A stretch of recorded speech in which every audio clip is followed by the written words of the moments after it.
Welcome back to another episode of Keoni Chats, and it's the last episode of 2020 as I will be taking the next 2 weeks off to celebrate both Christmas and New Year's. So while I will be taking that 2 weeks off, I do plan on continuing to produce content for people to check out because I do have one more movie to review for the 2020 DC animated movie review series. So it's very weird to say or weird to think that once I officially release this review for this past year's films, that I won't work on this project again until 2021 is over. So even though I will have some spare time, does not mean that my creativity or my ideas on how to expand the KC Media brand will stop. Because I have some ideas, but I will not share with you right now as I'm still working out the kinks. So but if you want to keep in the loop as far as when I drop that 2020 DC animated movie review, and whenever I have some crazy idea that I want to take the KC Media brand.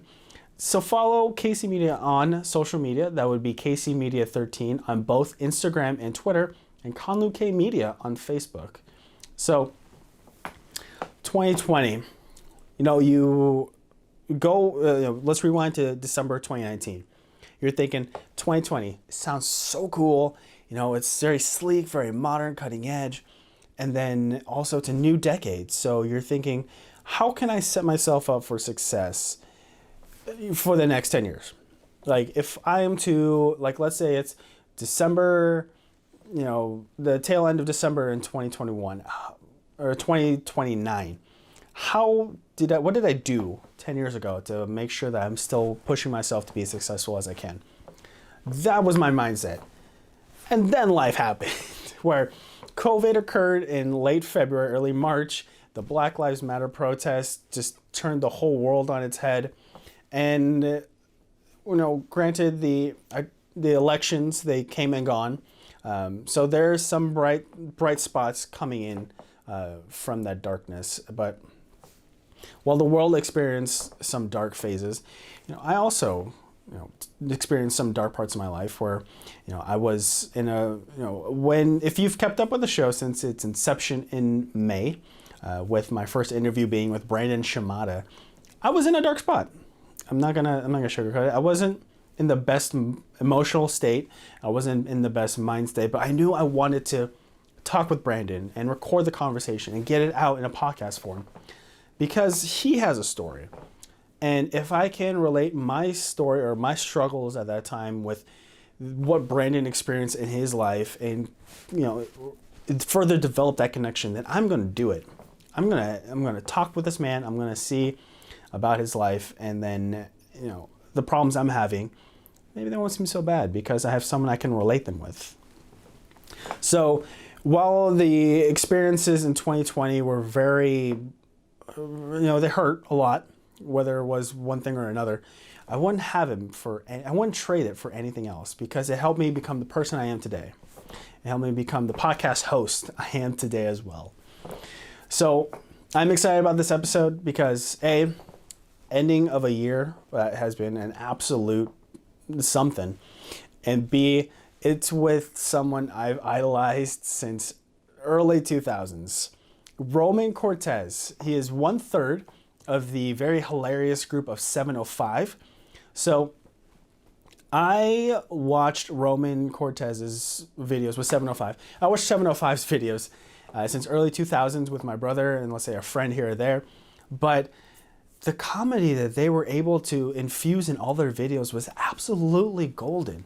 Because if I rewatched some of them leading into this interview with Roman, and I was still cracking up the same level as when I first watched it in early 2000s. So it's like, wow, that just transcends time, which is absolutely, it was exciting for me to see him on camera and just talk with him about his time with 705 and what he's doing now as a toy maker, and also how he's able to just embrace that Star Wars culture and how he's able to geek out.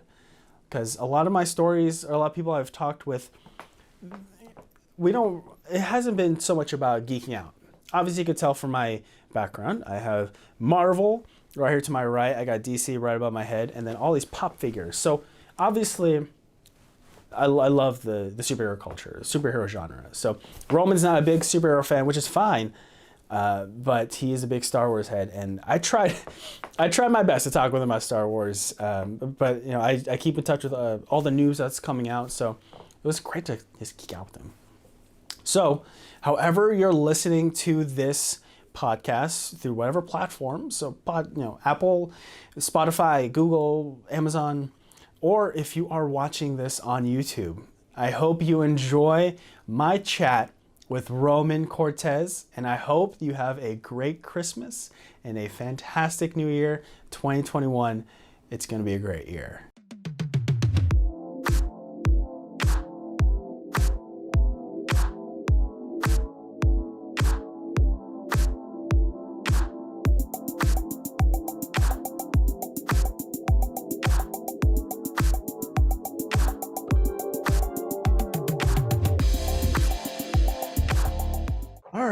Fans of the Keoni Chats podcast, I'm going to put my fanboy aside because my guest is Roman Cortez, 1/3 of the 705 group back in the early 2000s. I was a huge fan. Loved every single bit of your 3-card stud, beaver head. And then the most recent one I remember you guys doing was the Journey Worlds Apart music video. How are we doing on this?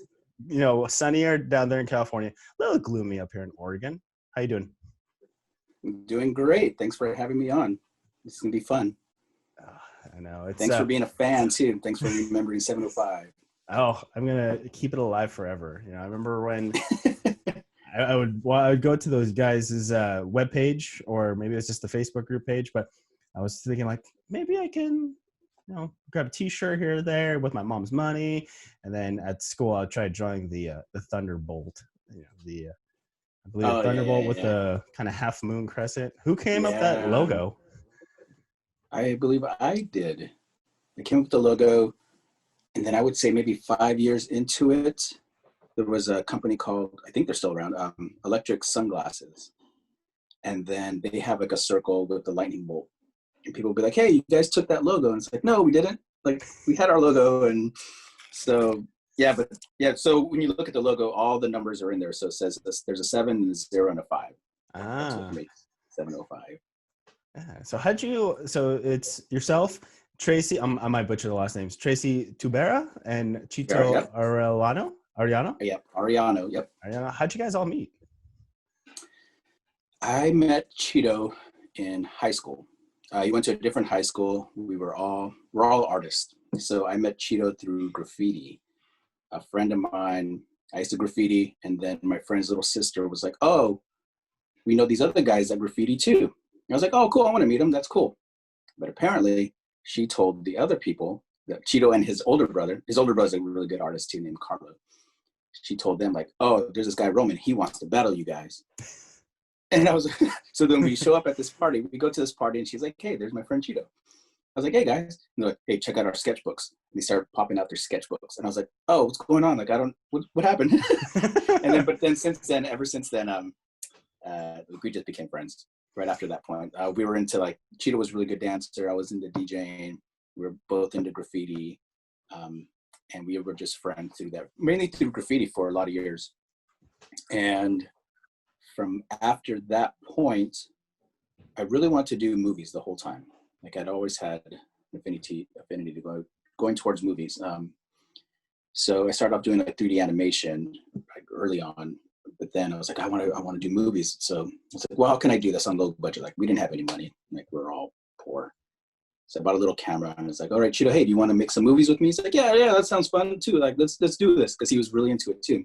He would make movies with his brothers. So then at one point we're like, well, just me and you. He made a couple of little short films, really bad. We had an apartment together. We shared an apartment. And then we needed one more actor.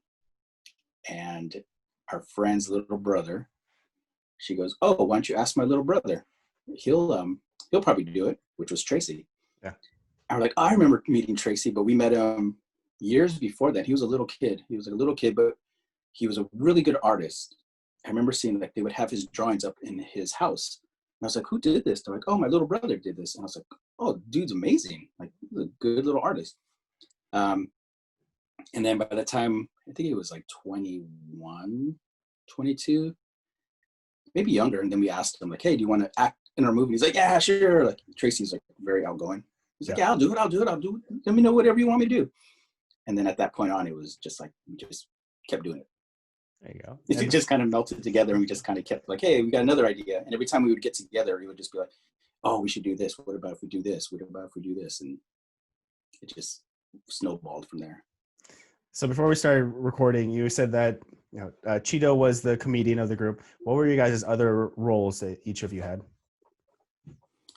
So we all would come up with the ideas. Most of the ideas would come up through phone calls. Like we would call each other and we'd just be just talking. Like, oh, it'd be a good idea. Or someone would say something like, oh, that'd be a hilarious idea. Like the most random things. Or we would go hang out and they would just come up. So Cheeto was really good at his voices and improv. Tracy was really good. Like he's just being a ham. Like he's like the focus point of like, we always called him the scene stealer. Yeah.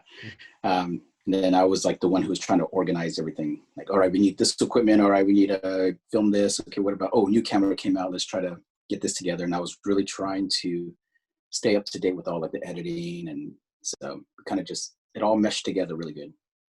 And then Cheeto really got into like editing too. He got really into video editing. Still does. Yeah. Does a lot of animations now. But yeah, and then Tracy was like, oh, just let me know. I'll come in whenever you need me to do. Oh, we need some drawings of a poster. Like, oh, okay, I'll knock this out really quick. So so Tracy did a lot of our poster artwork. But it would really help, like when we would do film festivals, we needed posters. We're like, oh, let's draw up some really nice posters. So that kind of would stand out when we would go to different film festivals, that we had like really cool artwork. Like, hey, where'd you guys get this from? It's like, oh no, we did it ourselves. Like we're a small little 3-person group. That's it. That's all we got. So we kind of stood out that way. Yeah. Good help. So if people were to go back to 705's Facebook page, and then I believe it's the cover or the banner photo of you guys each as Godzilla type monsters, would that be Tracy's artwork or? That's Tracy's artwork. Yeah. So that was for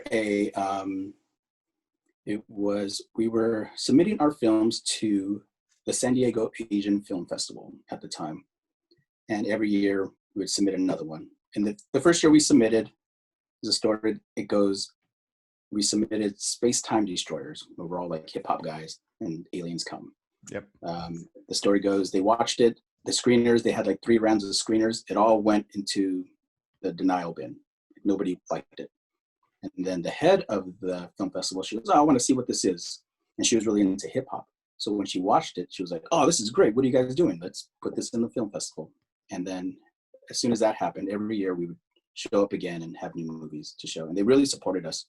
So that one was 5 years after the first time we went, and they did a whole hour-long, just showing all our short films. So it was called When 705 Attacks. So then Tracy had made that poster up. It was based on the old video game called Rampage. Oh yes, I remember that playing. Yeah. So we're all different like Rampage characters, and we're destroying a city. Yeah. So, but that was a really cool thing. We put all our movies together, interstitched them, and then we put little interstitials in between everything from all like behind the scenes stuff. And then we ended up selling the DVD at the time. We sold quite a few copies. Yeah. You still have, I think I have a copy somewhere. There you go. And for those adults that want to play Rampage again, those barcades that are now becoming such a popular thing, they have those available, which is crazy. I was like, what? Yeah. Yeah, there's a really nice one out here in downtown Los Angeles. I don't know if they're still open, but they were really big. Yeah, and there was like a whole bar of big video games, and they had all the old school ones, a bunch of new ones. Yeah, but now it's like, shut down. So I'm sure it's shut down right now. So before we go, I want to ask a question about LA and the current conditions, but before we go back, I want to go back to when you said that you were starting out as a graffiti artist. I see behind you in your poster, behind your shoulder says adding drips does not make it graffiti. What does that mean to you? We started seeing a lot of this actual painting that took forever to paint, like all the drips, and instead of, I don't know why I decided to do this. I decided to project all the letters, and then I hand painted everything around it. Oh, It's not the white's not painted; it's the black that's painted around it. It okay. was a white canvas. Um, but we started seeing a lot of commercial logos and graffiti where they would just like, oh, we need some street art, so they would throw some like drips on it, Mm. and it's like that's not like you're kind of taking away from the culture. So kind of made that in a reference to like, there's a little bit more to graffiti than just throwing some drips on. Yeah. Yeah. And that work graffiti is starting to evolve into street art, and because I'm growing up Yeah, for it's a me. whole it's a huge movement right now. And it's Yeah, been going on for a while, but I mean, there's a whole graffiti street art, what's the difference? But I mean, the artists now they're amazing. Some are still doing like, you can see it like, oh, like that's an amazing thing. They're using paintbrushes. Other ones, you wouldn't even think they're using spray paint, and it's amazing. yeah. Yeah, the artists out there they're kicking ass right now. Oh, I think this was in maybe my junior or senior of college. We actually watched a video on Banksy and the street art movement. I can't remember exactly, but there was this one guy who's like wanting to get into that scenery, so he was like trying to do those. I think like middle of the night, go to some random buildings, just paint it up, and then disappear. I was just like, Yeah. oh, so that's how they do it. And then somehow they got Banksy involved in this film, and then obviously hidden. So are you saying that this culture is starting to evolve where it's okay to be known as a street artist or graffiti artist without Well, any yeah, kind of I think legal? it's always been okay. Legally, I mean, you don't really hear the stories too much of. It's more the tagging, like when people Uh, start tagging, like you write your name. But like as far as murals, um, it's everyone seems to have opened up more, and you'll see like especially downtown Los Angeles or like Long Beach, tons of murals everywhere. Like it's like part of starting to become part of the city now, which is great. Instead of boring buildings, like you have like a nice colorful piece. It's like, yeah, why not? Why not do that? I know there was an artist named Risk I used to do work for. He was doing a thing on Skid Row. He was trying to beautify Skid Row because it was just so drab. So he was spray painting like, or just not even spray paint, it's just paint across this entire buildings, just drips of like different colors, just to give that neighborhood life. yeah. So yeah, it's a really good movement. So 2020 has been I don't know how to describe 2020. It's been a year. Let's just call it that, where we had COVID, and then we had the Black Lives Matter movement, and now COVID again, and then the elections. And so you're talking about how LA had this great bar. It was a great barcade. Have you been down there since, let's say, the tail end? Because I know California had some fires this past year Yeah, also. Have you been down to LA to see the street art, street work, or any of the art that I has come haven't out of the gone movement? out. Yeah, we haven't. As far as like COVID, you mean, or The for artists? Black Lives Matter, the street art that came Oh, out. Yeah, have you seen any of yeah, them? I haven't checked out any of it. Oh. Yeah, the last time I was out in downtown to see different artwork was when Kobe Bryant died, Mm. and people Oh yeah. started putting up big murals of Kobe. So I was like, oh, I want to go see it. And it was, God, was that right before COVID, I guess, started kicking in. Mhm. But since then, I haven't. There was going to be a big, like, street mural that I wanted to go check out. I think it was on Hollywood Boulevard, but I don't know. I just kind of felt unsafe. Yeah, So I was like, oh, I want to go, but I'm kind of feel unsafe. I don't know if I yeah. want to get sick. Yeah. So I haven't really checked out anything. I checked it out online. Looks great. There you go. You've seen There you it, go. you Yeah. know of it. Yeah, I know of it. Yeah. Yeah. Yeah, it's so I'm a big sports fan, so I watched college football yesterday, Saturday, and then there was one game against LSU and Florida where the stands were like at least 25% full, and that still felt Oh, way really? too full. I was like, what is Well, going that's a on lot of here? people still rolling out. Yeah, I didn't know yeah. they were still playing Some seasons got right now. reduced. Yeah, some seasons got reduced, and then some seasons like started late. So like your Pac-12, Mm. they started like they only have 6 games this year, but then they had no fans for Oh, any of the wow. games, which is like Uh, there we go. But it's yeah. like those games in Wow. the South, I'm just like, that's so many people. Yeah, that's a lot of that's a lot of people. Yeah, it's a little bit too much. Yeah, we went driving around downtown Los Angeles as soon as they had the shutdown in May something, I Mhm. believe, the big shutdown. We drove around that weekend. It was like dead. It looked like barren town, like, post-apocalyptic movie where no one's outside. Yeah, we drove around. Freeways were amazing. There was like no traffic. Everybody was flying, like going 80, 90 miles an hour. Like, I was like, okay, I'll go like 60, 70, or 70. The normal And speed people for were just Oregonians. flying. Yeah, normal. Yeah, people were flying. They were going like maxed out, like 90 miles an hour, 100. But the big thing we noticed was it was about a week after it had closed down. The air, it was so clear. Oh. It was crisp. Like, yeah, there's this part where you can turn on the freeway. It kind of goes, it overlooks at the city, then it'll turn, but you're high up, and it'll turn, and it faces downtown Los Angeles. Usually you can't see downtown. Like, you can see like it's cloudy. It was so clear. You could see like downtown LA. You could see Griffith Observatory. You could see the Hollywood sign. Like, everything was clear. And I was like, wow, what a difference. After just like a week of no cars. Yeah. Yeah. It's back to normal now. I kind of, yeah.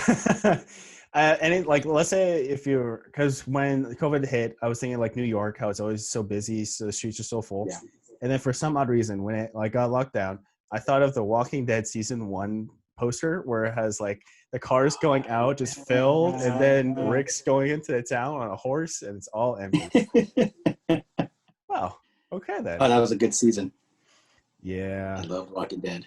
Have you? I loved it until they killed Glenn, and then stopped watching it after that season.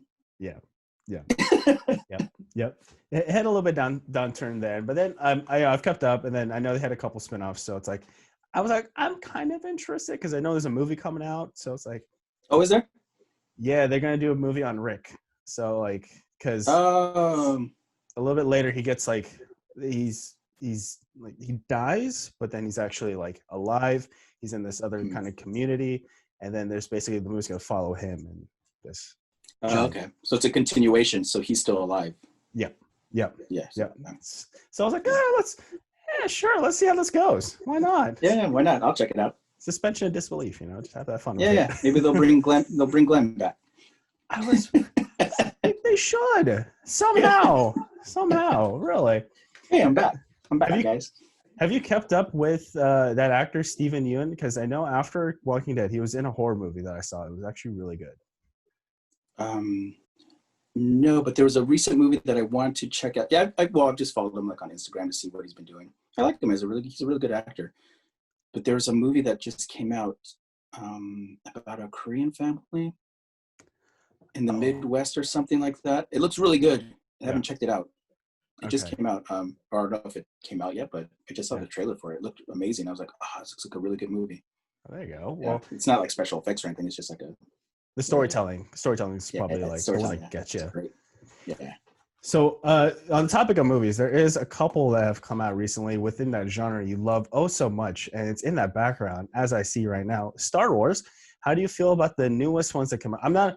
I'll be transparent. I've only seen the prequels of Star Wars, so don't bash me for just knowing of that. But have you seen the Star Wars, like the originals? Oh, I can. I have my friends Disney Plus, so that could be something I can attack. What are your thoughts on the most recent Star Wars and how they've taken the story from the originals that were filmed or released way back when? Yeah, the original ones were great. The prequels were, the first one was okay. It was cool to see everything. Me and Cheeto, we sat in line. We watched the first one, episode 1, 3 to 4 times in a day. We got tickets in the morning, we got in the afternoon, then at night, also 3 times. And we bought all the toys. Like he was super fan too, so we were just like all into it. I think we kind of overdid it because we were just like tired from watching it. Yeah. Then the second one came out, it was horrible. The third one didn't like.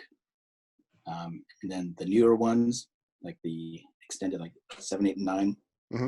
7 was good. I liked it a lot. 8, it was okay. Had weird story. 9, effects were amazing. The effects looked really good. The Emperor was really cool. Mm-hmm. But I think when you've watched, I don't know if you've watched The Mandalorian, but like that Mandalorian series really has captured like Star Wars. I think the fan base of like the originals is like in love with like the Mandalorian because it's bringing back so many characters, just little nuances here and there, and it really captured it really well. of the original Star Wars films. Yeah, So they're doing a really good job. I saw the first, let's say, like handful of episodes from season 1 of The Mandalorian, and Grant, again, going back to, I don't know much about Star Wars. I knew Boba Fett was a bounty hunter, great guy to Cool. watch on screen, super cool. And then when it actually follows, and I follow that, oh, who is the actor that plays the Mandalorian? Oh, I can't remember I his forgot name. his name. Yeah. Yes, but he's in the new Wonder Woman movie coming out. Yeah. So I remember just hearing his voice, and then just knowing that they can't take off their helmet, and like building that backstory behind the bounty hunter, the Mandalorian group. I was just like, okay, as someone that has not seen it, I can get on board with this. I can rock with this. That's cool. That's cool. Yeah, my wife's not a big fan, but she knows kind of the Star Wars, some of it, but she really likes Mandalorian. Yeah. Especially like little Baby Yoda. I mean, can't get enough Baby Yoda. He's just so cute. I feel like when Mandalorian came out, the whole Baby Yoda movement, I don't know if you call that, made for such an easy way to gift to people. Oh yeah, easily. Yeah. And I think it was a good marketing strategy to get non-Star Wars people into it. Yeah. Yeah. You get the cutesy crowd like, oh man, he's so cute. I want to watch him because he's so cute. And you got the people like, oh, but it's Star Wars, so it's cool. But yeah, I think little kids probably love it. I'm pretty sure they do. Yeah. Yeah. And It's then really good. Yeah. I believe this past, I want to say maybe a few days ago, like as of Wednesday maybe, where Marvel dropped so many trailers, so much news. How do you feel about Hayden Christensen coming back as Darth Vader? Is he coming back? I didn't see that one. Oh yeah, so he's confirmed Vader? as Darth Vader for the Obi-Wan series. Oh no! Oh no! I don't know how I feel about that. Against him, it's just like maybe he's gotten better. I know, and plus, like his It's hard to helmet, judge. he's gonna have his helmet on the whole time, right? You would think. Well, maybe he's already showed his face, so maybe it'll come on and off. Oh, but he's got to breathe, so he's got to keep it on. That's true. That's true. Hmm. Either way, it's going to be an interesting ride. So Yeah, it should be. But I'm glad that they got what's her name? The Rosario Dawson's character. Like she's gonna have her own show. Yeah, when she appeared on the Mandalorian, it was like, oh, it was amazing. It was so cool. Yeah. I was so like geeked out. I was like, oh my god, this is great. I was so happy. I've been nerded out for so long for like Star Wars, and so when I was watching, I was like, oh, this is just so good. What were you nerding out on beforehand? Not a whole lot. Like I'm not a huge Marvel person. I love all the Marvel movies, but I wasn't like a big comic book guy. Tracy's the huge comic book guy. So like when you watch 7 to 5 movies, we did a lot of comic book jokes that I didn't get. The guys were like, no, say this. And I'm like, all right, like I don't know what you guys are talking about. But nerding out, I don't know. Star Wars, I guess. Yeah, I don't know. I don't know what I was a big fan of. I do a lot of DJ stuff too, so I'm all kind of fanned out about that. Yeah, because the boom boxes, I remember seeing that all over your Instagram. And then, you have some DJ for yourself. And then, I think there was a DJ Hello Kitty sticker that you have available for people. Record, yeah. Hello Kitty. Hello Kitty. Hello Kitty is copyrighted. Oh, it's called Hello Kitty. Please don't come at me for anything. Yeah. There is a toy that you created that combines both your love for DJing, boomboxes, that kind of 90s music culture, with Star Wars. I was about to say Star Trek. If I was going to, I feel like you would just end this interview now. But you did the MCD2, and MCD2. That has gone off like gangbusters. I think I see him. Oh. So my friend, I have this one. I made 100, sold really well. But my friend made me small versions. So I'm going to do a small version, a little 3 1/4 inch, but they're to scale with the action figures. So they're real tiny little MCD2s. They just printed some out for me. Oh, wait. Oh, no, where are they? I wish I would have had them and showed you. Yeah, they're really cool. Yeah, but the MCD2 was it was a really fun character to do. It was really fun. Yeah. Yeah, So, I had just left my corporate job, and I was trying to figure out what to do because I was just getting so burnt out from there mhm, that I was like, and I was doing toys there, but you're kind of limited on what you can do because of the way the hierarchy and management.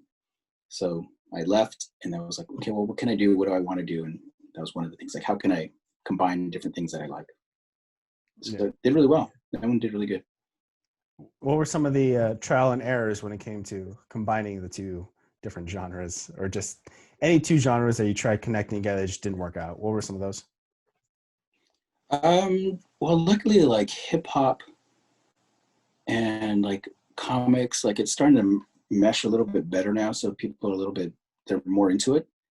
Everyone really appreciates, especially toys, like all the custom toy things. I mean, there's just such a big variety of what's out there.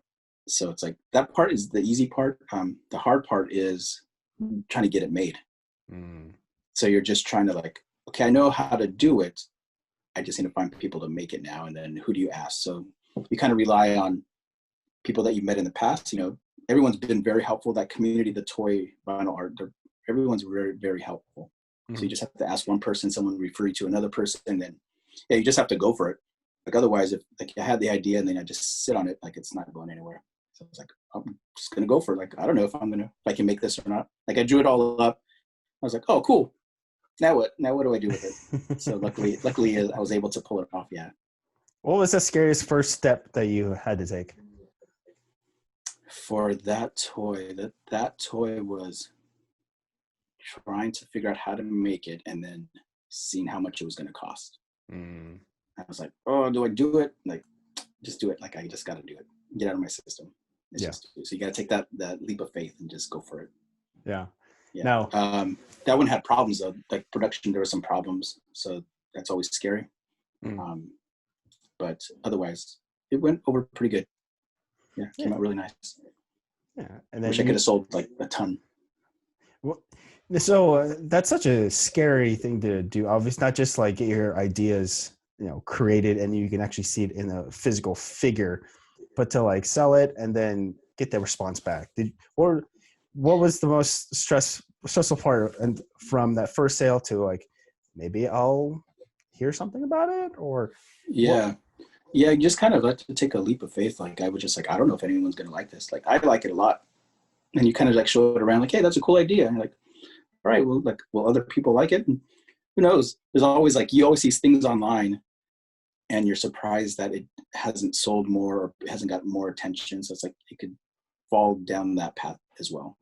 Like, Yeah. let's just see. Let's just try it. Like you won't know until you put it out, and then you just hope. You kind of hope, but then at the same time, it's like I'm enjoying this process, so that's what I'm doing it for. Yeah. Um, and people got it was a really good response. Yeah, people it was a really really good response for it. So I got lucky. Yeah. I got So lucky on that one. you will have plenty of luck with more toys you have coming down the pipeline. Yeah, yeah. Hopefully, yeah. I have a quick segue. I have a so I'm working with old coworkers. We started a toy company on the side. So something else I do is I'm doing a toy company where we do. I'll show you a quick thing. This is a little action figure. I can't really show it too much, but this is Yeah. what we're making. So we're making a bunch of Ah. these based on 80s movies. Well, this one's not an 80s movie, Mhm. but it's 80s movies that didn't have um, toys. Like toys never got made for these different movies. So Mhm. that's where we're coming in and like getting the licenses and then making the toys for them. So far so good. We're going into year 3, and it's so far so good.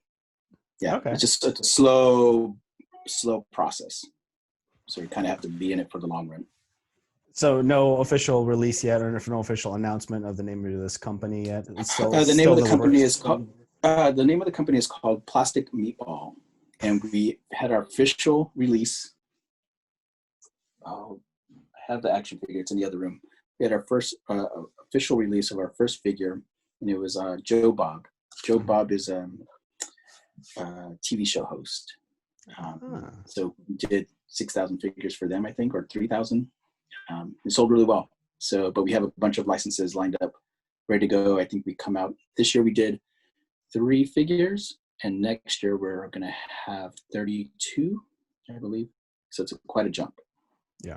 So What is the most hopefully, what is the most challenging part about getting the licenses for something that was created in the 80s? one is the challenge of getting the licenses. Like you have to, I guess, you just have to find someone to talk to get it, to have that in. But then for them to give you the license, like, hey, can we have the license for this? They're not going to say like, yeah, sure, go ahead. Like, especially if you have nothing to show for it. Like, well, what did you guys produce in the past? Like, well, we're still a brand new company. And it's like, cool. Yeah, come back to us, 5 years from now. So actually, two people have come back after we're 2 years in. They said, oh, sorry, we never got back to you, but now we want to work with you. So it's just a matter of having the faith of someone to like give into a license. Like, okay, we trust you guys. We can see your past portfolio, what you guys can do. So, okay, we'll take a chance with you. And so it's been really nice to get these people in the beginning that have really had like faith in the company. Like, oh yeah, we trust you. Like, make some cool toys for us. Yeah. And then now that's leading into like snowballing into the bigger licenses, the bigger movie properties. So that's where we're like, oh, cool, like it's working. Yeah. It's actually working. Yeah. Is that what progress is? Yeah. So it's a medium designer. We have a marketing person, a packaging, and then a sales and an engineer. So we're all like ex toy company people. And we all got together. We all worked with each other, and we could do this ourselves. So let's do it. So I'm an overeager son of a gun, some people can say, where, I go into, let's say I'm going to a bar. I'm like, oh, maybe I can meet a person. Maybe I can just make new friends, blah, blah, blah, blah, blah. Right. For those kind of meetings for your licenses. Now, are you automatically like thinking this is going to work, this is going to be great? Or are you just you're cautiously optimistic? How are you into those meetings? Cautiously optimistic, but leaning more towards like, we got this. Like, there's no brainer. Like, they got to love it. So you try to go in with that. Of course, there's always disappointment. We've had a couple meetings where it's like, oh, they really loved us. Then you just don't hear back, which happened like with movies, with the movie stuff. We're doing 705. Everyone would come out and like, hey, we got money for you. We got to do a movie with you. We're like, oh, cool. We got meetings like that and people talking a lot, and then nothing ever happened. So these ones, it's like, oh, that was practice for like now, where it's like, you go in with the highest expectations in your mind. You're like, well, we have a really good product. I know we can sell this in. And if it doesn't happen, it doesn't happen. Yeah. But that way, you kind of show your positivity towards your product. Yeah. Because if you're not excited, people want to see that. Yeah. If you're not excited about your product, then they'll be like, why am I going to be excited about it? Right. Yeah. Right. It's like, you just got to go with that attitude. I'm the only one that can push this podcast. I'm the only one that can be excited for it, because everyone else can be, but it's like, this is my baby. This is rocking it to birth. Well, same thing with like the toys, like the toy, like the little R2D2, the MCD2. Mm-hmm. Like, it's like, well, I like it a lot. So here you go. Do you guys like it? Like, I enjoy it. Like, this is cool. This is fun. And people, I guess they respected that. So back in August of 2017, you were a guest on the Black Series Rebels, talking about not just Star Wars, but you're also talking about the MCD2. What was that experience like? That's cool. My friend helps produce that show, so he asked me to be on. And it was cool to fan out about Star Wars. I'd never like strictly just talked about Star Wars and Star Wars toys, and it just kind of happened. It's not like I set out to do Star Wars like inspired toys, but just I was like, oh, what do I like? I like Star Wars and hip hop, and I like Star Wars and whatever. And I just kind of made them, and then that came around. I was like, hey, cool. Like, I can talk about it. Like, there's other people out there I can talk to. But those guys were great. They're so into Star Wars. They love it. Yeah. They're like super. Yeah, they're huge fans. Great guys, though. Yeah, because I watched that episode. I watched your episode, and then I was just like, yeah, they're talking about a whole lot of like the nitty gritties, and then they started talking about like a giant Lego set. And I was just like, oh wow, they're deep diving.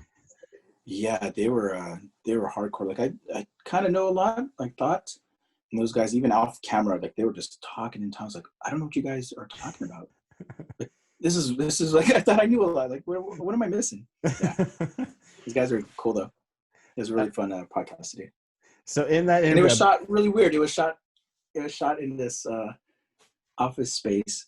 It looked cool. The set was so awesome. They built it all out themselves. It was all hand built, the whole thing that surrounded. But if you saw where they shot it, it was real small. It's a small little room. Because I remember seeing the podcast, like, hey, that looks cool. Like, I'll go on that.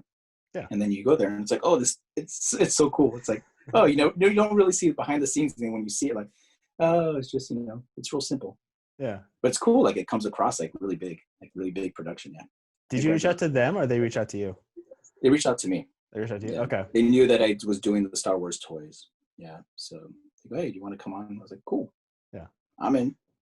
So I believe in that interview you mentioned that you were standing in line for, maybe it was the second Star Wars that came out, or maybe the first one, and then someone was driving in a car, spoiling it all for you guys. The teenagers. What other do's and don'ts? What other don'ts are there when it comes to watching Star Wars movies and leaving the theater? Don't spoil it. Like, you don't spoil it. Like, I mean, now it's like the internet will spoil it. Like, what did my friend just say? Like, Tracy posted up something about Mandalorian. I was like, oh, you ruined it. And he goes, well, it's already been like a week. Like, stay off social media for a week. I'm like, oh yeah, you just have to you just got to do this and not spoil it. But yeah, but that time we were standing in line to watch Empire Strikes Back. We were in line to watch that, and then a group of teenagers in a pickup drove by, and then they were just shouting, and Darth Vader's his dad. And we're like, what? Like, yeah, it's his father. And they took off laughing, and we're like, what did they just say? Like, huh? But then when you watch the movie, like, I forgot about it. And then so when the big reveal was, I was like, oh. And then afterwards, you're like, man, those kids ruined it. Like, they really ruined it. Yeah. Like, that can be compared to was Avengers Endgame, when I believe one of the famous football players went to go see the movie with his son and then posted it on Instagram or maybe Twitter. He was like, oh, Robert Downey Jr.'s character. Okay, spoiler for anyone that has not seen the movie yet. But, oh, Iron Man dies. How could they kill off Iron Man? And then he got so much backlash over that. Oh, is that what happened? Oh, yeah. Yeah, I remember it came out. I was like trying to stay off of everything. And then I had heard that one person died. I was like, oh, man, I wonder who it is. So we're watching the movie. It's like, oh, who's it going to be? It's going to be one person. I was like, oh, no, like what? Everyone's, what's going on? Everyone's dying. Yeah. So I was kind of ruined. I was like, oh, but at least I didn't hear the Iron Man one. Yeah. Yeah. That sucked. I kind of thought like they would kind of clean the slate when it came to, the ending of this whole 10 episode arc. Yeah, it's like, I thought they should at least wipe down like 2 or 3, but just one. I was like, it was an impactful one. It was a impactful death for Iron Man. I was like, okay. Yeah. All right. Yeah. I know he wants to do other movies too, so it's like he needs to get out of that contract. Yeah. Good for him. They did, I think, Dr. Dolittle. Didn't do so well. Yeah, they got such bad reviews, and I was like, oh. I just wanted a break. Yeah. Have something fun for the kids. I mean, Halle Berry had Catwoman. I feel like Robert Downey Jr. can do a Doolittle. Yeah, true. Oh, Catwoman. That was horrendous. That was a train wreck. Isn't Catwoman coming out in Batman? The newest Batman? Yeah. It should be better. Yeah. Fingers crossed. It looks cool. It looks really good. The trailer looked really good. Yeah. So I'm just now getting into the, really swing of the comics. I can tell I got Marvel over here. DC's right above my head. Can't really see that one, but really got in the swing of it. So I was watching, they call it DC fandom, where it's like 12 hours of all this DC news coming out. So when I saw that trailer, I was actually at Target with my mom, and I was watching my phone because I knew it was going to happen. And I was like, Mom, stop. Oh, we need to stop right now. I need to see this. And I was like, oh, dear God. What's the poster next to the X-Men that you have? What is that? So that one is, you really can't see it, but that is the first, I think that was the Joker, Joker movie poster with Batman on the card. And then once the Joaquin Phoenix Joker came out, I remember seeing some artists do that same one, but with Ben Affleck's Batman on the card and Joaquin Phoenix. Oh, that's cool. I was like, hey, that's going to be the next phone cover. Hey. I see your WWE belt. Yes, I got a whole bunch of like geek stuff, which I can give you a tour of after the show. But yeah, I had, so in college, college, I had my own place my last 2 years, and then I just put the posters up without the frames. So when my mom comes to visit, she's like, you know what adult people do? It's like, what, mom? They put frames and posters. I was like, I don't It's have that classier. money. It is. You got that black frame around, and you're just like, Yeah, it's nice. It okay, dresses it up. there it You look is. legit. You look like grown up now. I know. I was like, oh, I made it. I made it, Unless ma. unless the unless one of the posters just falls down right now. They actually That'd be did great. on one of my interviews. Because we're in my bedroom, and then there's like a sliding door for the closet, and then I was like, oh, it's blank. I'm gonna put like double-sided sticky tape or like the super adhesive one, like the Mm. Velcro. Put it on the wall, and then in the middle of the video, it started peeling off, and then I was like, obviously focus on you, and then Oh, just I was like, nice. great. Yeah, I'm trying to figure out how to dress up this back area, but it's just like, it's just my place is so small that like, here we go. That's good. There you go. That's someone. You mean so? You were saying before that the ice shaving little doll hanging off the metal rack right there, that was part of a business you had. What, Yeah, it was called expand on that. Keoni. Yeah, so that was a business I started with my wife that is called Honi Koni. Honi Koni was, we didn't sell shave ice like the actual shave ice food. It was all little characters based on Hawaiian shave ice. So we did little plush, little enamel pins. What else did we do? Stickers, a whole bunch of stuff. Yeah. And it did okay for a while. We had it around for 4 or 5 years. We have a big mascot too, like a full-size mascot. It's still in the garage. I don't know what to do with it. He's cool though. Yeah, but it was a fun business. I want to try it out. It never worked with plush before, and that was another thing. It's like, well, how do we go about this? Do we just do it or what? Like, or it's like, oh, let's just take a chance. Let's try it. Yeah. So that was a scary venture for sure. Yeah. There was a lot more money, and turned out okay. Made our money back. Did okay. Yeah. Is a learning experience though. What would you say is the like adventure you tried but failed? Like I want to know about the failures in your business adventures. Oh, everything's a failure. Everything, like there's always a failure somewhere. Yeah, always. Like say the MCD too, like half of the production like didn't come out. Like they came out broken. I was like, what happened? Like these aren't even produced right. So that was a big mess up. The Honi Konis, we had a lot of issues trying to get them made, and then afterwards trying to sell them. So that was another big issue. Then we had leftovers. We're trying to sell off the extra stuff that we had. Everything has a failure. So what you have to do is like you do it, and then you got to keep going. Just move right past it. Yeah, you learn like what did I do wrong here, and like you just try to keep going forward. Yeah, but every venture has a problem. Like right now, I'm getting really into like building stuff, like with wooden. And each time I build something, like something's wrong. Something's like, all right, what am I gonna? Okay, next time I won't do that, and I'll just I'll repair it this way next time. So yeah, it's hard to avoid. If you're not failing, then it's like I don't know how you're learning, because like that helps you learn. Yeah, like you have to have those mistakes in order to try. Like so, I'm doing video editing now, like full time, and I've been doing it for like 20 years, for so long, and I was like, I know a lot, like I'm pretty good. And then sure enough, like I'm working with these people that are just like been doing it for like 5 years and kicking my ass. And I'm like, oh, damn, like why do I feel like such a failure? Like what? I thought I knew so much, but it keeps you on your toes. Like, oh, that's good. Thanks, guys. Like, thanks for reassuring me that I gotta stay up to date. I gotta, they keep me on my toes for sure. Yeah.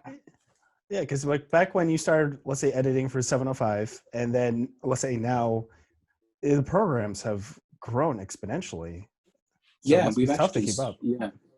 yeah, you have to keep up. When we first started editing, I was like, I don't know how to edit. Let's just try it. Like I just went for it. No clue. Back then, there was a couple books, like you could buy some books. Books were expensive, so you're just like, you would go to the bookstore and then you would just read, like, all right, and then you would write down notes, like, okay, how do you do this? You'd write down notes, and they didn't have couldn't go on the internet. You couldn't go on YouTube as quickly. Now YouTube's like how do I do this? And you just type it in, like, oh, I got it. Yeah. Yeah, but you got to keep up with the programs. Now it's like they're just updating all the time. But we started off in Premiere, moved over to Final Cut, and then went back to Premiere. At one point, Premiere, they stopped making Adobe Premiere for Mac. So I was like, oh, I guess I have to use Final Cut. Yep. And then they re-released it. Like, oh, we're going to do it again. I don't know if they signed the contract or what. So I was like, oh, cool. So now back on Premiere, still learning stuff all the time. New tricks. I've been using that program for so long, still figuring out new stuff. Yeah, I used Final Cut in college. I went to University of Oregon, and there's big journalism school. So obviously they use Final Cut like crazy to present your projects. And then once I was able to get a job where I can't afford to use an actual better editing versus iMovie, I was like, I'm gonna go for Adobe. So yeah, that one's been a work in progress. Yeah, I just figure out how I can like enlarge and like manipulate the picture that I put on a video. So it's like, oh, that's how you do that? Oh man, I felt so good. I was like, yeah. Like a and a lot of those times you just gotta do it. You gotta try it.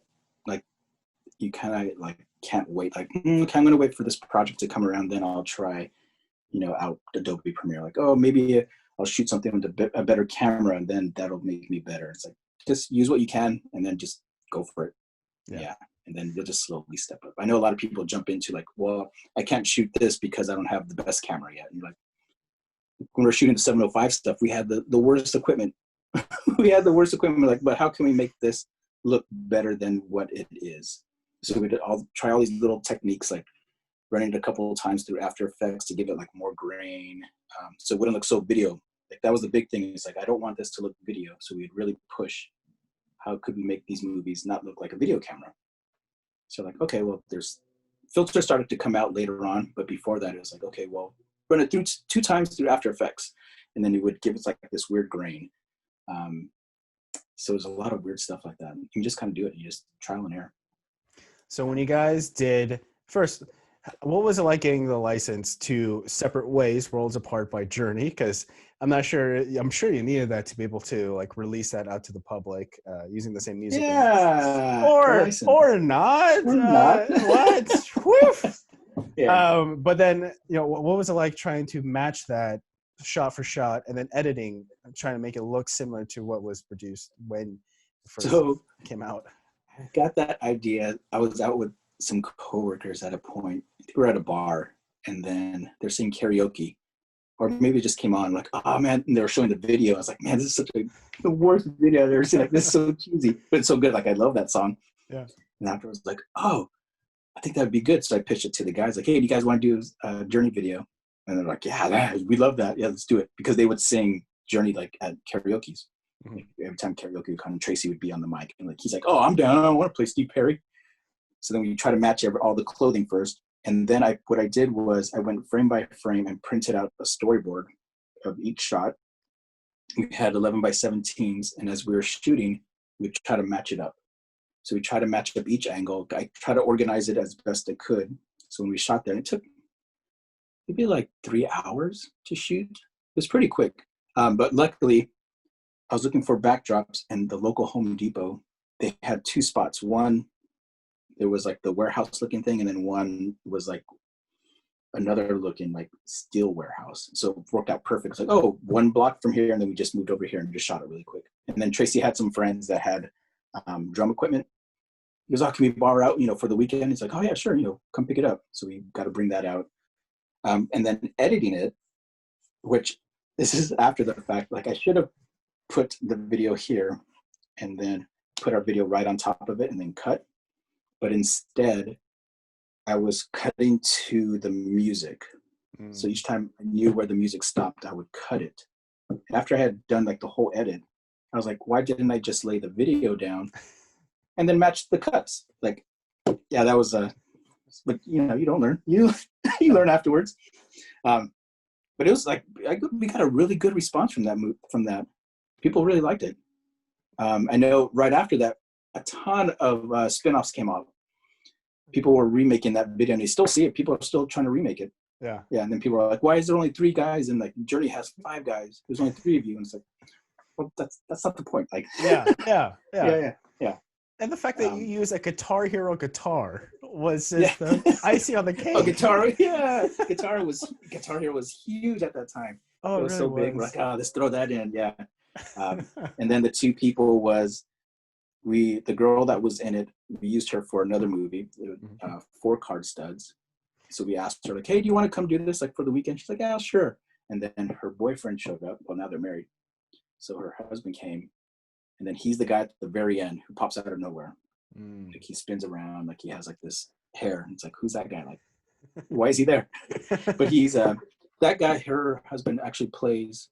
He's a voice actor and does voices for tons of people, like all the cartoons. Like he was Peter Parker. I think now he's on what's the show? Oh, his resume is like he does all the major cartoons. Like he's a voice actor, and that's all he does, which is great. Yeah. I mean, voice acting is probably on the boom right now with everyone being locked down at home. Oh yeah. Well, so his setup, this was amazing. Like, so this was 5 years ago. So what he would do is, then he became the voice of an announcer for ET Tonight. What is it called? Entertainment Tonight. TV show. It's like a Hollywood gossip show. Yeah. But they go, and coming up next, we have something. So he was that voice. And what he would do is like, he'd wake up in the morning.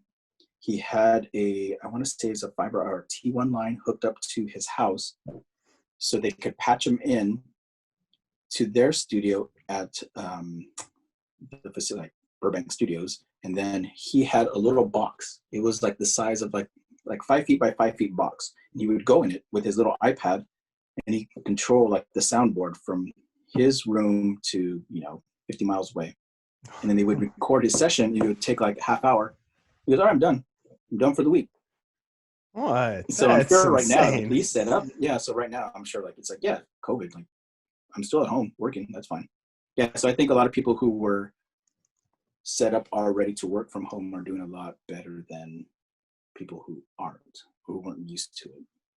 Yeah. I'm sure you can adjust really good. It just depends on how quickly you can adjust. Yeah. And I mean, for those people that are in the customer service jobs, obviously you have to be like Target or whatnot. There's no working from home with Target. Yeah. Like Home Depot, like you got to be there. Yeah. But so have you thought about doing any voiceover work? Have you taken a stab at it? No, I've never done any voiceover. I would want to. I mean, pay is amazing. Yeah. I met this person who was the voice of Chevy trucks. We were doing a voice session for a toy. It was like a commercial, and this girl was doing a voice, and this guy came in, and then he was there for like maybe 3 hours, and then he left. And then the engineer was saying like, oh, that's the voice of Chevy. Like whenever you hear Chevy trucks in the commercials, like that's him. That's all he does. Like they have him on contract. And I go, really? And they go, yeah, he works like about, I don't know, like a week or 2 out of the year. What? And then he's set. And I'm like, what? Like, what? What am I doing here? Yeah, I was like, what? I'm working, 40 hours a week. Like, sucks. Like, what am I doing? Yeah. But voice actor, they get paid really well. You can just work from home and yeah.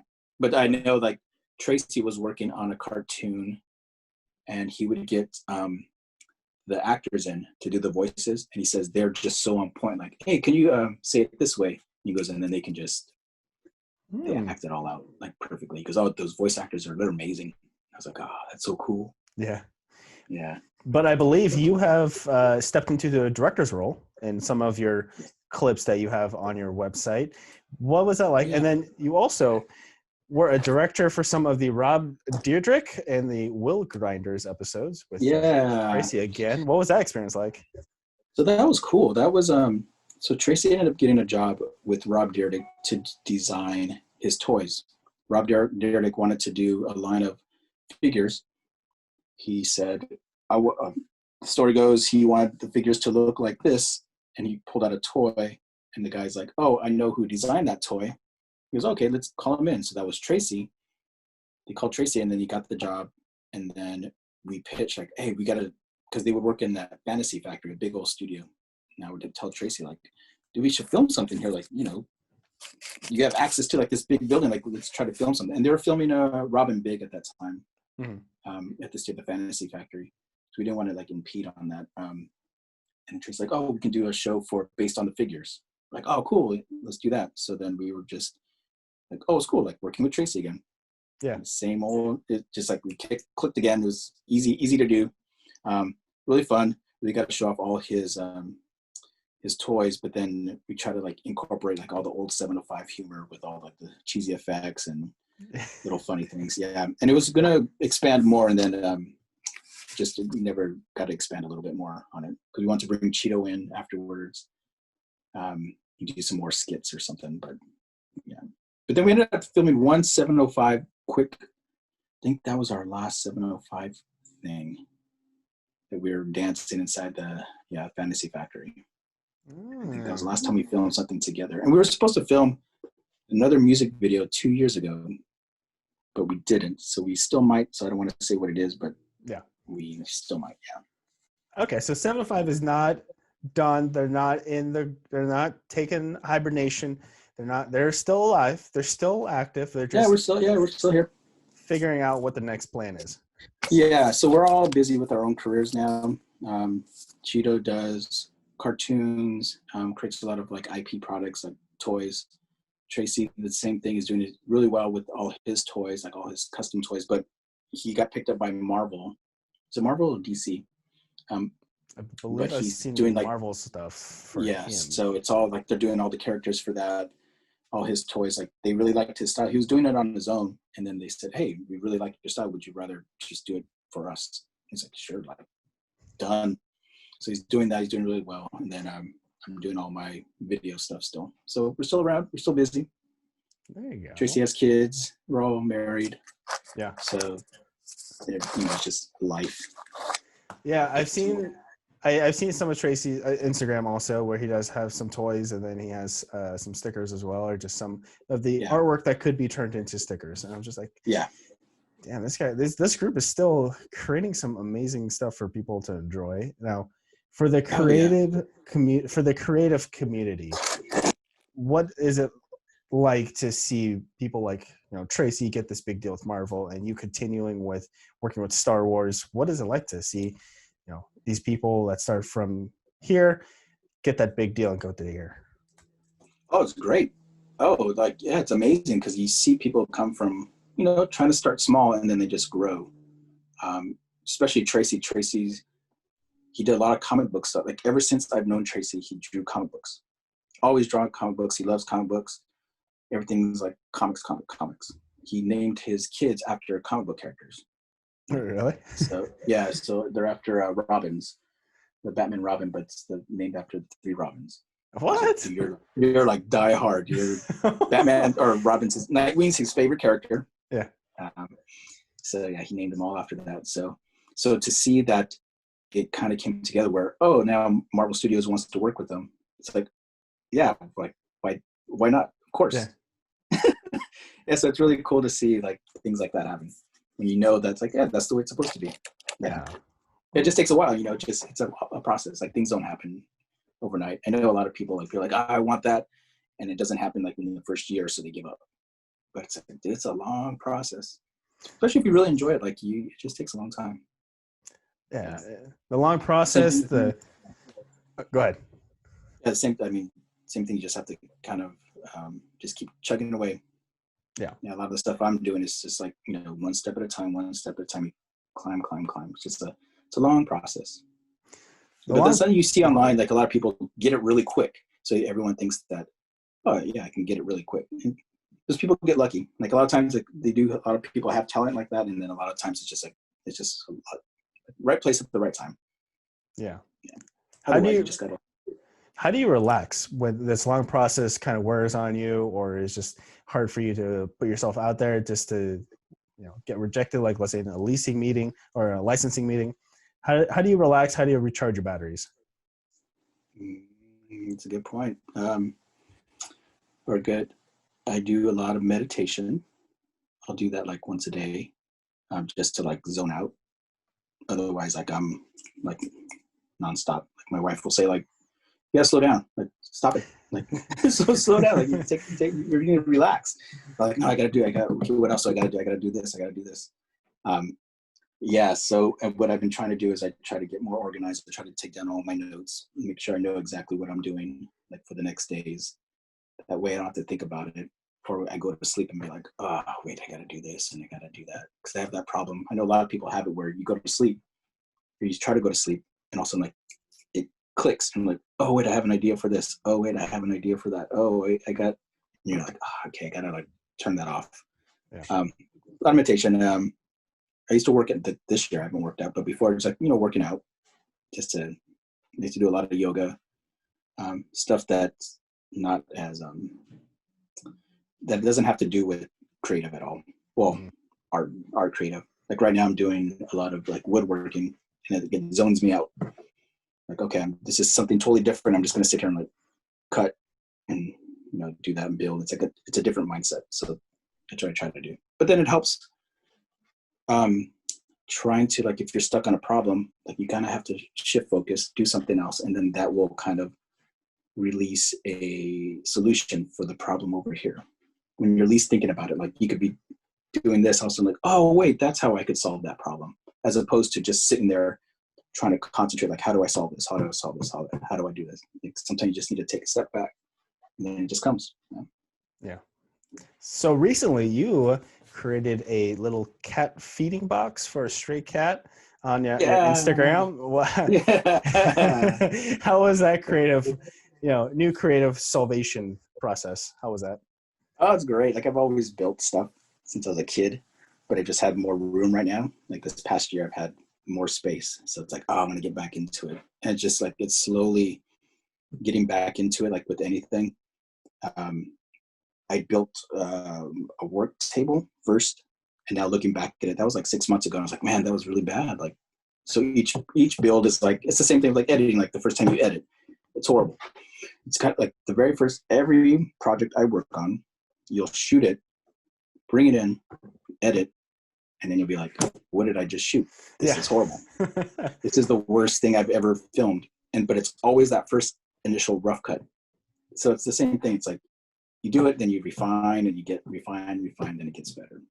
So with the cat house, it was like, oh, I had all these other little builds I was doing. It's like, oh, I think I could do a cat house. Like, I don't know how to do a cat house. So you kind of watch some videos and like, all right, I'm just going to just go for it. I don't know. I have no clue what I'm doing. Yeah. So like right now I'm building a bigger fence. So that's kind of like a big project. I have no clue what to do, but you just it's like the same thing I was saying, like you just go for it. Like you just got to make that first initial cut and like go, all right, I'm in it. Let's finish this. That's the fun of it, the mystery of it, like trying to discover it as you take your first step and next step and next step. Yeah, and like you're saying, like failures, like the cat house, I screwed up like 3 times trying to build it. Like I was building the frame and then the frame came out wrong. Like I don't put that in the edit. I cut 6 pieces of wood wrong. Like I was like, I don't know, what am I doing wrong? Like what I'm doing wrong. But then you're like, oh, this is like, oh, now I get it. Yeah. So like those failures help you build something nice. And then the cat house came out really nice. Like I was like, whoa, that came out way nicer than I imagined. Yeah, and then you put a camera inside next to the feeding bowl, and then you actually got the camera. You got the cat feeding on the food. Yeah. He's eating. It's like, all right, it worked. It's like the little cat's in there. He doesn't sleep in it yet, though. Yet. That's always the key word for me. Yet. Yeah. So I've been trying to train him to go over there and eat inside, and he's eating inside. Now I just need to get him to go in there at night and sleep. But I built it because it's a stray cat. Okay. Just want to confirm. Okay. Yeah. I'm trying to get him because it's going to get cold and rain at some point. And then I know that I'll feel bad. Like, where's that cat at? Like, is he just in the rain somewhere? So it's like, okay, I got to make sure I train him. So when it does rain, he can go in there and he'll be safe. Yeah. But we have like a lot of neighborhood cats. Yeah. A lot of neighborhood cats. Have you always been an animal lover or an animal caregiver? Yeah. I always liked animals. We had a couple pets growing up when I was really young, 2 dogs. And then for a long time, I always wanted a dog. And not until I was 30 something, I finally got a dog. So there was a big span where I wanted one really bad. And I would see dogs and be like, oh, your dog is so cute. But it wasn't until like 35 or so, where if I got my first dog, it was my wife's dog. And then it was just like, oh, done, over it. Like, There it this is is. like, yeah, yeah, there it is. I know that feeling now, like pet owner. And then we got another dog. Now we have a third dog. And then when the pets pass away, that's the worst. It's the worst feeling, but it's worth it. It's all worth it. Yeah. Yeah. So then, like, now I'm trying to, like, these neighborhood cats. Like, oh, I'm gonna, try to help out more animals. Yeah. Yeah. If I could help out more, that'd be great. It's Well, just a there you matter of go. time and money. Yeah. Yeah. That's true. And then I'm not sure how they're operating now with COVID, or I'm sure they're still operating like a normal like business, but it's still like it's being around these Yeah. animals that I've seen other people and other people and other people. It's like Yeah. love to help out. Yeah. Yeah. It's like, I know that animal adoptions have skyrocketed since COVID. hey, there you go. Yeah, they're saying the kennels are a lot emptier, which is good. Yes. It's like Yeah. cool, like, because people are home now. Like, oh, I need something. Like, I'm bored now. Like, I need. Yeah. They Like, need some people a don't want dogs because you can't. It's hard to take care of them. Like, if you're not home all the time, it's hard to take care of the dog. Yeah. mm. So I if you're was home working all the time. Yeah. I always thought it was hard for people to have a dog when they're in an apartment also. Like you're in a home, so it's like it's easier for the dog to do some rounds, but for like Yeah. an apartment it's like stuck. Yeah, we had an apartment before this little place, and we lived right across the street from a giant park. So it was easy to, like, okay, the little dog was kept up all day, and then you take her to the park. But she had a big yard as a park. It's a huge park. But then going back, it was just like, it's so dark in here in this little apartment, and I'm sure she's shat. And yeah, but then when we moved, there was already a little built-in doggy door, and that dog learned how to use it so fast. It was always outdoors. And it's like, oh, okay, like, it is a lot better. Yeah, There you go. but you can still have a little dog. I knew people that had apartments that had Great Danes. So, yeah, you have to constantly walk them. Like, yeah. Yeah, or just they walk you. I believe because Yeah, those great things are huge. yeah. Oh, yeah. I think that one was like 100-something pounds, Oh, 160 pounds. Yeah, lived in an apartment. I think it's also Yeah. because they're long and very long-legged. Yeah, very long. They don't live very long either. I think like 7 years. Yeah. That's They have a lot of leg problems. well, Animals. animals. You love them. You Yeah, love about them. pets. My brother has 2 cats, and the older cat is actually so my roommate and I, my sophomore year, there was a stray cat that would just be at the doormat of our place, and then it just sit there. So we're like, okay. So we let the cat in, and I was like, I really hope there's no like fleas or anything like that. That was always my first concern, fleas. Yeah. So the cat just ended up staying in the apartment, and then I found out, or I think this was like maybe a winter break where I took the cat home and got it checked out and found out she was pregnant with 3 cats. So I was like, oh, surprise. And then when the cat gave birth, I believe this was like in the late nights of maybe the week before midterm, underneath my roommate's bed. So I was like, that's great for him. But That's awesome. there are 3 different colored cats. One was gray, which is the one that he has. One that's super like fluffy, and then one that's black with orange spots. So I was like, ooh, Okay. that's Wow. an assortment. Got all the colors. Got all the colors. Awesome. And then that cat has become the most neediest cat I've ever met in my whole life. So you still have one? Still have him, yes. And then he adopted a stray also because same situation for this cat where you thought like, oh, what if it's raining? I want to make sure the cat's okay. So I believe it was raining one day. My brother saw the cat underneath the car, took her in, and then she's still with us today. Very much a lap cat. Oh, really? Yeah. Sometimes it's like, get off. Ours is the exact opposite. So we had 2 dogs. They both passed away in 2019. And then we were both just devastated, my wife and I. And about 4 months later, this cat just showed up on our front step. Like, hey, guys. He said, I'm going to live here now. We're like, what? Like, what? We've had that cat for over a year now. Like, he's here every day. But he's cuddly, but not like a lap cat. Yeah. He's outdoors, so he goes in and out all day. Yeah. I think my brother tried taking the cat outside where actually there's a photo of him with a cat leash with the cat outside, and the cat's just sitting on the ground. He's just like standing there. So it's like trying, then I think the cat escaped from the cat leash one time, and we're like, oh god, oh god, oh god. Oh no! You had a Oh, cat. God, I had a cat. She was 14, but she was always indoors, and mm, she got out a couple of times, like twice. I was so afraid. I was like, oh no, what's gonna happen? Then it came back once, and then the other time it didn't go too far, and it came right back. yeah. And then now I have a cat that's like outdoors all the time, and it's scary. Like it's like, okay, it's like 12 o'clock at night. Like, where are you at, dude? Like, can you come home now? It's like a child. Hey, it's past curfew. Come on now. Tick Yeah. tock, tick tock. Oh yeah, yeah. Oh totally. Like I was talking to my mom. It's like, oh, this is like payback from when I was a teenager and just like hang out all night. And the cat's doing the same thing to me, like making me worry. And I was like, oh, she goes, yeah, see, now you know what it feels like. And I was sad. I was like, oh, this cat's driving me nuts. But they're cool. Yeah. Cats are cool. Yeah. Yeah. We have a They're, little dog. they're lovable creatures. Yeah. So, Roman, I for our first conversation, I feel like I could talk to you forever about cats and woodwork and creativity. Yeah. But I like to end my interviews by asking a couple hypothetical questions out of this packet of Sure. 170. You're only getting two, so you know if you want the whole Yeah, 170. give me 170. Yeah. My first question to you: if you could change the sound your body makes, so it's a two-part question.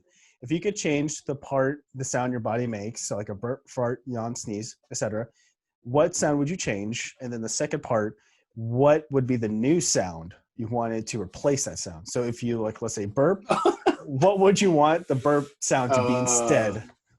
I would like if I could sneeze, and it would do like a honking, like a honk, honk, like those little like, things on the bikes. Yeah. Yeah. So you would sneeze and go honk, honk. Yeah. It sounds like a Popeyes cartoon, maybe. Is it? Hey, I want to say. Yeah, could be. Yeah. Oh, So there you that go. should be it. Yeah. I've always thought about this too. I was like, what bodily sound? Oh God. Maybe It would be yours. change the sound of like a fart to like the money sound where you like, let's say you're at cash register. Oh, cha-ching. Yeah. All right. Yeah. Okay, that's a good one. Like, sure, why not? I was just thought about that. I was like, so random. Money, because it's close to Christmas. It's like, buy gifts. There's my thinking right there. Okay. I get it. Thank you for understanding. It's a good one. It's a good answer. There's no wrong answers. I also thought about this one when I looked at these pack of 170. What futuristic thing from a sci-fi movie or book do you really wish existed right now? Oh. I'm trying to think of something in Back to the Future that doesn't exist. Well, you could say the hoverboard. I feel like that's like the But default then- answer. Yeah, that's like everyone's answer, right? But I would go for that pizza hydrator where it hydrates, like you put in a little thing, Yeah. the little pizza, and it goes Yeah. within a couple seconds. That would be it. A Pizza lot, hydrator machine. a lot of those like inventions from the first two, for example, because the third one was set in the West, they actually came to fruition, like the talking watch and The the TVs, boots. the boots, the multi TVs. Like you had all the channels. What else? There's a lot. The holograms, Yeah. things moving. Yeah, they did a pretty good job. Yeah. Except for I just recently watched Back to the Future, the second one. I really loved that one. I think I ended up watching it too much because I didn't enjoy it as much. And I told that to Tracy, and he got mad at me. How dare you? He goes, "What do you mean?" I go, "I don't know. It didn't hit me the same." He goes, he goes, "You're no fan." I was like, I'm gonna give it another chance. Just wasn't in the mood. Yeah. It's so much. You just gotta wait it out. Maybe the next watch it again a little bit more down the road. That way it's a little more like held on the shelf. Yeah, I love that movie. Like when that movie first came out, and then it ended with the cliffhanger, and then they showed the trailer for like the western part. I was like, that was like one of the, because it ends and you're like, what? Like, no way. Like that was like one of the best like cliffhangers. And then like with Empire Strikes Back, that and Back to the Future, those are two really good cliffhangers. Yeah. But then with Back to the Future, they showed like the preview for like the next movie, like right afterwards. Like, oh, this is great. Then you had to wait 6 more months. Yeah. Yeah, Well, yeah, oh man, that's such a nice time frame versus like, let's say, yeah, between Infinity Wars and Endgame, you wait like a year or something like that, or maybe two. yeah, Like, oh yeah. You get that CGI, yeah, they really all do. those CGI hours. Gotta make sure Thanos' chin looks authentic. Yeah, yeah. It looked good though. Like that movie was great. Oh gosh, I really wanted to say, for some reason, I was thinking of one of the Simpsons Halloween specials where Bart and a fly go into a teleportation device, and then the head of the fly goes onto Bart. It's like, I would like that just so I can, skip some stairs and just. That's not sci-fi though. Teleport. Teleport would be a good one. Oh, That'd be an excellent one. there you Then you go. never know. You might get that fly in there, and you're gonna come out half fly. That's true. That's true. Or I forgot about that episode. In other quick news, HBO just released all the Simpsons on their channel. So if you have oh, HBO, you can watch every single Simpsons, which is I kind of cool. want to let people know I am not sponsored by HBO. This is just a nice plug. I just noticed, like, oh, there's so many Simpsons. I started watching. I was like, oh, there's too many. There's too So many much. good ones. It's so much. I went through kind of a rough breakup in February, and then my remedy was just binge watching The Simpsons. That was it. That's a good one. Yeah, there's a So lot. yeah, it's so much, and sometimes like the early seasons, you forget how funny they are. You're like, oh Yeah, yeah, the early seasons are the best. I didn't like. I watched the last season. Like, just I haven't watched it for a while. So I watched the last season. I was like, oh, it doesn't have that same humor. It yeah, does, but it's different. But like those early ones are classics. They're so good. Especially yeah, they showed Homer getting more dumb and more dumb and more dumb. yeah. Or fatter and fatter and Yeah, fatter. that's great. Yeah, I would say it's probably like episode like 25 and below is probably the better ones, and then once they got Yeah, 25, they probably just. I think they're just trying to like keep producing seasons just to keep that record going. yeah. Oh, totally. Yeah, They're not yeah. like It's still too going. concerned. It's like, wow. Yeah. Yeah. It's like, Did you watch the movie? The movie was good. I did. I did. I don't know if they're gonna have a second one. I remember at the end of the movie, it's like we're not gonna wait another like X amount of years to make a second. Yeah, I know. movie. For another one. Yeah, yeah. It's good though. I liked it. It's cool. So Roman, where can the people find you on social media and find more of your work on your website? So you can find me at Roman Cortez on Instagram, and then my website romancortez.com. Did I delete my Twitter? I think I did, and I don't go on Facebook anymore. So all I have is Instagram. That's it. That's it. Instagram. That's all I have is Instagram. And I have dancing videos on TikTok. No, just kidding. I don't. I was about to say, hey, if there's a craze, it's a way to build a brand. Yeah. Oh, totally. Yeah. And on my website, you can see all my work. I usually keep it pretty up to date. Yeah.